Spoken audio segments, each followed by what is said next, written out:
If you've watched any cable news, you know that expert panels are staples of the cable news format. Hours a day are devoted to these panels of analysts and pundits to talk about current events. But the thing is that these panels are criminally worthless wastes of public airwaves meant pretty much just to fill time. And although these panels are supposed to facilitate discussion because of the format of the questions, it actually ends up preventing discussion. So I chose this panel from the Situation Room. Brianna Keeler is hosting. We're going to go through exactly why the segment, and all segments like it, suck so much. First, we have a host and a certain number of panelists. In this case, 4.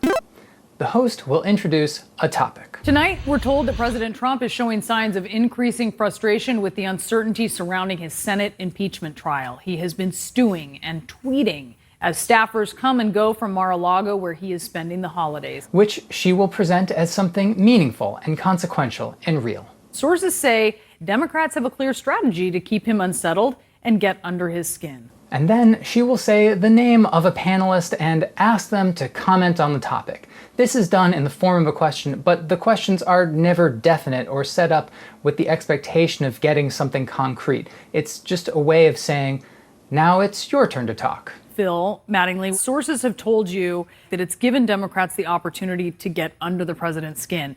Is that exactly what Speaker Pelosi is going for? Notice that the answer to this question is impossible to know. Also, the topic is totally immaterial. We have no idea if Trump is particularly annoyed, and if he is, does it even matter?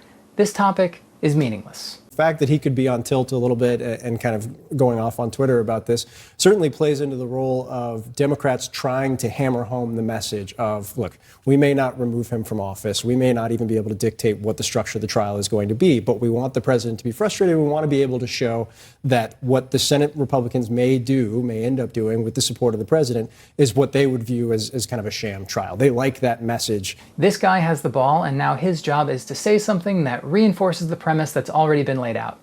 To his credit, he first said that annoying Trump probably isn't the Democrats' sole goal, but then he lends credence to this whole stupid idea by proposing that it has some greater purpose, frustrating the president and revealing that the Republicans will turn the impeachment into a sham trial, but nonetheless, the impeachment still has meaning.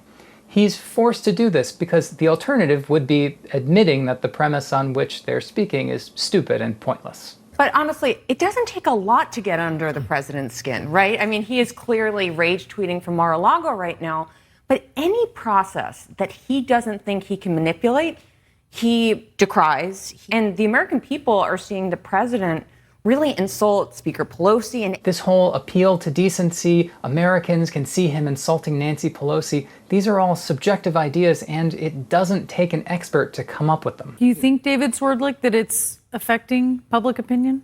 And just that quickly, we're on to the next topic. If there were anything to be squeezed out of that first question, we certainly didn't have time to get to it. So, question 2. She picks a panelist who hasn't spoken yet, and she asks, do you think it's affecting public opinion? What exactly is affecting public opinion? She doesn't specify what it is. We don't know. It doesn't matter. That's why she asked, do you think it's affecting public opinion? Because that doesn't require these experts to have any special knowledge that they can use to lend insight to this nebulous question. This question is only meant to pass the ball down the field. So, quiz. Do you think he's A, going to give us a piece of data we weren't previously aware of, or give us something insightful that we haven't thought of before? Or B, do you think he's not going to have a definite answer for the question, and then just kind of ramble on about how whatever it is they're talking about is actually a great move for the Democrats? I don't think it's changing poll numbers, but I do think that Speaker Pelosi is showing her caucus a way to sort of joust with the president. To Phil's point, there's a potential for Democrats to overplay their hand in January. 2 questions. 1, how is Pelosi jousting with the president, and why does it matter? It's not been explained even what Nancy Pelosi is doing, although apparently she's doing a great job. And 2, what does that mean, overplaying their hand? Unbelievable to think that 13 months ago, Democrats were thinking of choosing someone else as speaker. No one else could have held them together in this process like she did. And we've moved from, is this affecting public opinion, to Nancy Pelosi is holding this party together. Never do we get any supporting data or explanation about any of these claims. This person, like the others, is just talking to fill up time. But there's one more expert we haven't heard from. Maybe he'll have something good to say. Are senators impartial jurors? Is that really what this process is like? Is it like Mitch McConnell says, I'm not an impartial juror? The biggest problem with this question is that it's so different from the others. One reason conversation is impossible on these panels is because we bounce between so many topics in such a short time. CNN has 18 hours a day. The Situation Room is 2 hours long. Why are we not allowed to stay on one topic for longer than 2 minutes? In any case, it took her a full minute to actually set up the question, but maybe it's kind of interesting. Can a senator actually be an impartial juror in an impeachment trial? Obviously, they have views, they have political interests. They don't wash their minds of every preconceived notion that they had in their head or that they think.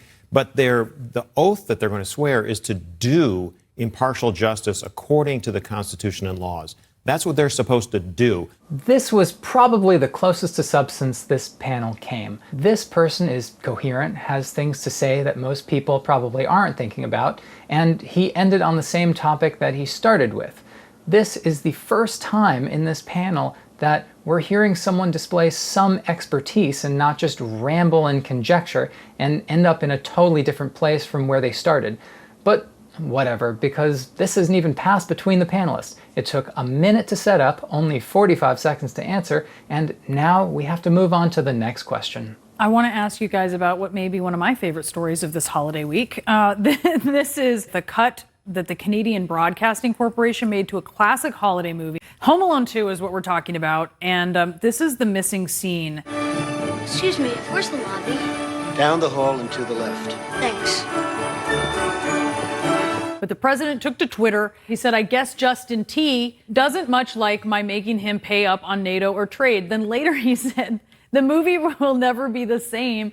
Just kidding. This is the fourth and final topic. It's the only topic where every panelist engages. It's by far the least meaningful, and they devote the most time to it. The president is fixated on a scene that was cut from a movie, right? Because he's not getting enough media attention or something. He has daily opportunities to be in front of live cameras. And the worst part is that some of these people actually take this seriously. They read into it and analyze it. Now, to be fair, the three other panelists basically said that they thought it was meaningless. It was a joke. But they still gave several minutes to it before a national audience. And my guess is, so did many other panels. And he knows that if he can get you talking about Home Alone 2. Back to Home Alone 2, just saw it with my twins. They love the Trump cameo. That was one of the most interesting parts of the movie. To recap, there were 4 questions or topics introduced. The first, Trump's annoyed by Nancy Pelosi. The second, about public opinion, but that morphed back into Trump's annoyed by Nancy Pelosi. The third, about senators being impartial jurors on an impeachment trial, maybe could have been interesting, but that got the least amount of time. And 4, Trump's annoyed by Home Alone, which got the most amount of time. And because of this format and the fact that topics are shifted around so quickly and the fact that the segment's only 10 minutes long to begin with, every panelist really speaks with urgency and purpose and confidence because they don't have very much time and they're really hired as performers who have the ability to kind of just speak. But almost nothing any of them had to say had any substance or was the product of expertise. But that doesn't matter because the point is to entertain. That's why they spend so much time talking about Trump's tweets and boiling things down to Trump bad, Democrats good, and not very much time talking about the responsibilities of senators during a trial or anything that could be educational or consequential.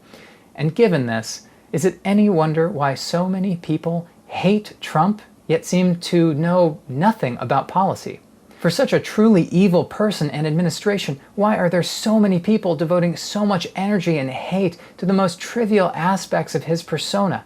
These panels masquerading as news are designed to make people insane. They are totally vapid and only for the purpose of ridicule should they ever be watched. And with that, If you found this helpful or entertaining, please like and subscribe, send this to your uncle who loves CNN, and I'll see you in the next one.